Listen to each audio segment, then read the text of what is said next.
Hi hello welcome back to my channel simple log Smita. ನಾನಿವತ್ತು 10 ನಿಮಿಷದಲ್ಲಿ ಮಾಡುವಂತಹ ರಸಮ್ ತೋರಿಸ್ತಾ ಇದ್ದೀನಿ. ಅದಕ್ಕಾಗಿ ಒಂದು ಪಾತ್ರೆಯಲ್ಲಿ ನಾನು 2 ಟೊಮೊಟೊ ಹಾಕ್ಕೊಂಡು ಬೇಯಿಸ್ಕೊತಾ ಇದ್ದೀನಿ. ಇದು ಜಾಸ್ತಿ ಬೇಯಿಸ್ಕೊಳ್ಳೋ ಅವಶ್ಯಕತೆ ಇಲ್ಲ. ನೋಡಿ, ಟೊಮೊಟೊ ಸ್ವಲ್ಪ ಕ್ರ್ಯಾಕ್ ಬಿಡಬೇಕು, ಸಿಪ್ಪೆ ತೆಗೆಯೋ ಥರ ಆಗಬೇಕು. ಅಷ್ಟು ಬೇಯಿಸ್ಕೊಂಡ್ರೆ ಸಾಕು. ಒಂದು 3-4 ಕುದಿ ಬಂದರೆ ಸಾಕು. ಅಷ್ಟು ಮಾಡಾದ್ಮೇಲೆ ಇದನ್ನು ಆಫ್ ಮಾಡಿ ಬಿಡಬೇಕು. ಟೊಮೊಟೊ ಆರಕ್ಕೆ ಬಿಟ್ಬಿಟ್ಟು ನೆಕ್ಸ್ಟ್ ನಾವು ಇದಕ್ಕೆ ಹಾಕೋ ಮಸಾಲ ರೆಡಿ ಮಾಡ್ಕೊಬೇಕು. ಈ ರಸಮ್ಗೆ ಸ್ವಲ್ಪ ತೆಂಗಿನಕಾಯಿ ಮತ್ತು ಬೆಳ್ಳುಳ್ಳಿ, ಜೀರಿಗೆ, ಮೆಣಸು, ಒಂದು ಹಸಿಮೆಣ್ಸಿಗೆ, ಒಂದು ಒಣಮೆಣ್ಸಿನ್ಕಾಯಿ, ಸ್ವಲ್ಪ ಹುಣಸೆಹಣ್ಣು ಇಷ್ಟೂ ಹಾಕಿ ನಾವು ಮಿಕ್ಸಿ ಜಾರ್ಗೆ ಹಾಕಿ ರುಬ್ಕೊಬೇಕು. ಇದನ್ನು ನಾವು ತರಿಯಾಗಿ ರುಬ್ಕೋಬೇಕು.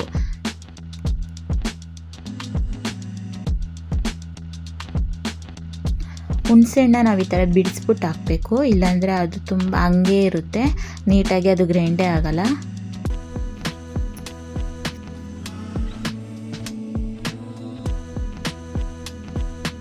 ನೋಡಿ, ಇಷ್ಟು ತರಿಯಾಗಿ ನಾವು ಇದನ್ನು ರುಬ್ಕೊಬೇಕು. ರುಬ್ಕೊಂಡು ಆಮೇಲೆ ಇದು ನಮ್ಮ ಪ್ಲೇಟ್ಗೆ ಹಾಕೊಳ್ಳೋಣ. ಇದನ್ನು ಹಾಕ್ಕೊಂಡು ನಾವು ಇವಾಗೇನು ಆಗಲೇ ಬೇಯಿಸ್ಕೊಂಡಿದ್ದೀವಲ್ಲ ಆ ಟೊಮೊಟೊನೆಲ್ಲ ಸಿಪ್ಪೆ ಎಲ್ಲ ತೆಗ್ಕೊಬೇಕು. ತೆಗೆದ್ಬಿಟ್ಟು ಇದೇ ಮಿಕ್ಸಿ ಜಾರ್ಗೆ ನಾವು ಹಾಕ್ಕೊಂಡು ಅದನ್ನು ಸಹ ನೈಸ್ಗೆ ರುಬ್ಕೊಬೇಕು. ಜಸ್ಟ್ ಇದು 10 ಮಿನಿಟ್ಸಲ್ಲೇ ಆಗೋಗುತ್ತೆ.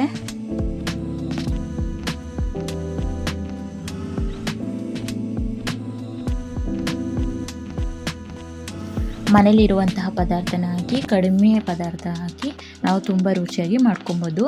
ಇದಕ್ಕೆ ಸೈಡಿಗೆ ಸ್ವಲ್ಪ ಹಪ್ಪಳ ಇಲ್ಲಾಂದರೆ ವಡೆ ಹಾಕೊಂಡು ತಿಂದರೆ ಇನ್ನೂ ತುಂಬ ಚೆನ್ನಾಗಿರುತ್ತೆ. ನಾವು ಇದು ಟೊಮೊಟೊನ ರುಬ್ಕೊಂಡಾದ್ಮೇಲೆ ಒಂದು ಪಾತ್ರೆ ಇಟ್ಕೊಂಡು ಅದಕ್ಕೆ ಸ್ವಲ್ಪ ಎಣ್ಣೆ ಹಾಕ್ಕೊತಾ ಇದ್ದೀನಿ. ಎಣ್ಣೆ ಹಾಕ್ಕೊಂಡು ಅದಕ್ಕೆ ಸ್ವಲ್ಪ ಸಾಸಿವೆ, ನೆಕ್ಸ್ಟ್ ಕರಿಬೇವಿನ ಸೊಪ್ಪು, ಬೆಳ್ಳುಳ್ಳಿ ಮತ್ತು ಒಣಮೆಣ್ಸಿನ್ಕಾಯಿ ಇಷ್ಟನ್ನು ಹಾಕಿ ಫ್ರೈ ಮಾಡ್ಕೊಬೇಕು.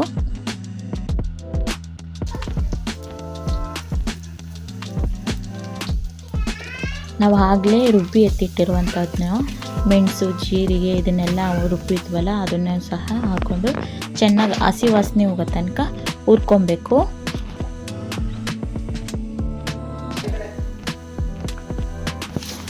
ನಾವು ಟೊಮೊಟೊ ಆಡಿಸ್ಕೊಂಡಿರೋಂತಹ ಮಿಶ್ರಣ ಸಹ ಹಾಕ್ಕೊಂಡು ಇವಾಗ ಚೆನ್ನಾಗಿ ಮಿಕ್ಸ್ ಮಾಡ್ಕೊಬೇಕು.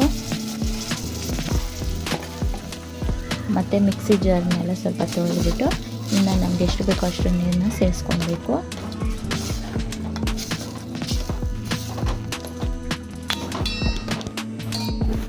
ಈ ರಸಮ್ಮು ಚಳಿಗಾಲದಲ್ಲಿ ಮತ್ತು ಮಳೆಗಾಲದಲ್ಲೂ ತುಂಬ ಚೆನ್ನಾಗಿರುತ್ತೆ. ರೈಸ್ಗಂತೂ ತುಂಬ ಚೆನ್ನಾಗಿರುತ್ತೆ. ಯಾವುದೇ ರೀತಿ ಖಾರದ ಪುಡಿ ಆಗಲಿ ನಾವು ಸಾಂಬಾರು ಪುಡಿ ಆಗಲಿ ಹಾಕೊತಾ ಇಲ್ಲ. ಇಲ್ಲಿ ಮೆಣಸು, ಒಣಮೆಣ್ಸಿನ್ಕಾಯಿ, ಹಸಿಮೆಣ್ಸಿನ್ಕಾಯಿ ಇಷ್ಟನ್ನೇ ಹಾಕಿರೋದು ನಾವು. ತುಂಬ ಚೆನ್ನಾಗಿರುತ್ತೆ.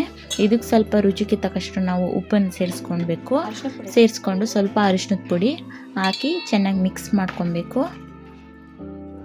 ಗಂಟ್ಲು ನೋವಿದ್ದಾಗ ಮತ್ತು ಕೆಮ್ಮು, ಶೀತ ಇದ್ದಾಗೆಲ್ಲ ಇದು ಸಾಂಬಾರು ಚೆನ್ನಾಗಿರುತ್ತೆ.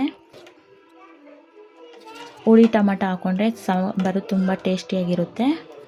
ನಾವು ಯಾವಾಗೂ ರಸ ಮಾಡಬೇಕಾದ್ರೆ ಜಾಸ್ತಿ ಕುದಿಸ್ಕೊಬಾರ್ದು. 1 ಕುದಿ 2 ಕುದಿ ಬಂದರೆ ಸಾಕು, ಅಷ್ಟರಲ್ಲಿ ಆಫ್ ಮಾಡಬೇಕು. ನಾವು ಹೀಗೆ ಕೊತ್ತಂಬರಿ ಸೊಪ್ಪು ಹಾಕಿ ಆಫ್ ಮಾಡ್ಕೊತಾ ಇದ್ದೀನಿ.